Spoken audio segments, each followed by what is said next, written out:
Okay, so my name's Roy, and this is a very short video explaining why I think Breadcrumb AI, the Unity asset, is so important.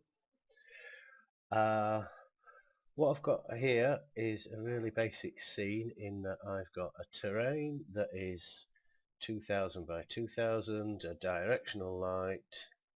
I've made this castle from Unity cubes.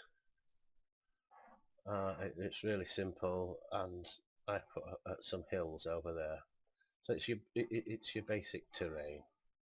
Now, the problem I have with nav meshes, or the concept of nav mesh, is uh, it places a limitation on the size of terrain you can have. For instance, this doorway here is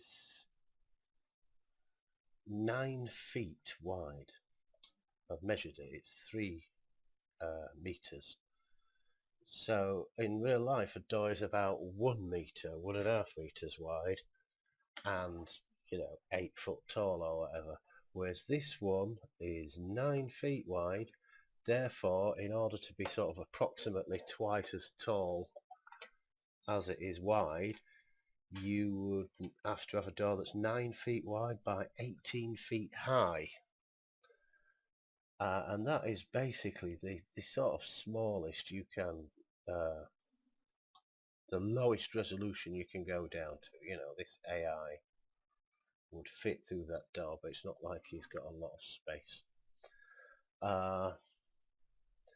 So the resolution for the nav mesh I did was 0.5. That's half a meter around all your static objects. That translates, when you get a terrain that's 2000 by 2000, it can end up being a lot of polygons if you've got hills and things. And what I found is if you have lots of hills and mountains on this terrain, not only does it take a long time to bake, this took 2 minutes to bake, and I've got a 12 core processor. When I added these hills, it doubled the time. So you're talking, an hour perhaps for a complex terrain this size, and you very quickly hit the limitation of 6,000 polygons on your terrain. And this terrain isn't as big as I want it. I don't want a terrain that's just 2,000 yards by 2,000 yards. I want 64,000 yards by 64,000 yards. Which basically means that you can't have a terrain that big with a nav mesh. Well, you can't have a terrain that big with a nav mesh and have doorways that are a reasonable size.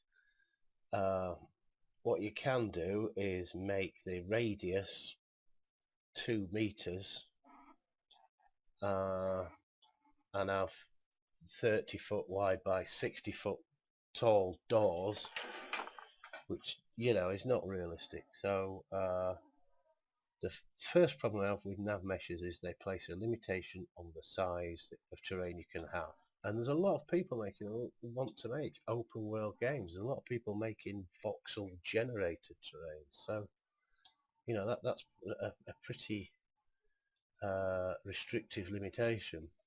The other problem I have with nav meshes is, can you see these light areas here where the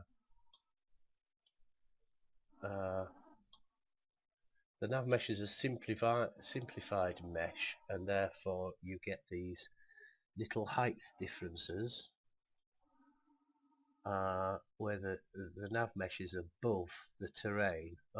And typically what you're going to do is put a nav mesh agent on there, and this nav mesh agent is going to ride along the top of this nav mesh, not the terrain. So then you end up with your character sort of floating a little bit in mid-air when he's going up and down hills. It's okay on the flat, but if you're walking up and down this hill, you can see that he's sort of floating in mid-air a little bit, and it's just annoying.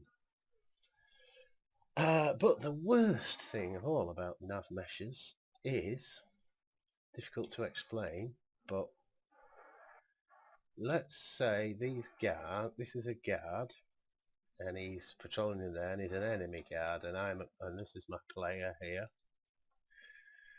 On a nav mesh, I would be walking along, and we might have line of sight. So as soon as I get to here, and he can get line of sight, he can then plot a route on the nav mesh to chase my character.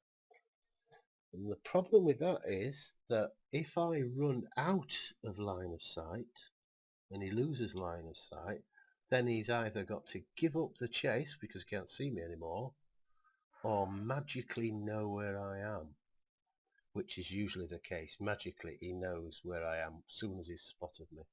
So even if I run right round this corner, generally speaking, this guy can find me. If I run round that corner, off into a village, into a little house, hid in the corner, he could still plot a route to me, because he magically knows where I am, which means you can never hide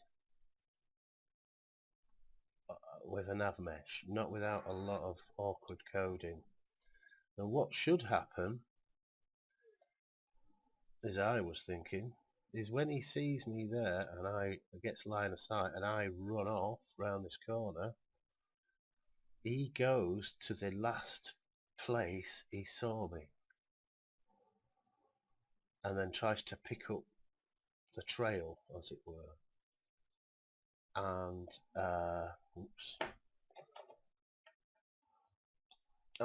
that would be more realistic for me, and that's what I was thinking, and that's when I came across Breadcrumb Ai, which I'll do another video about in a bit.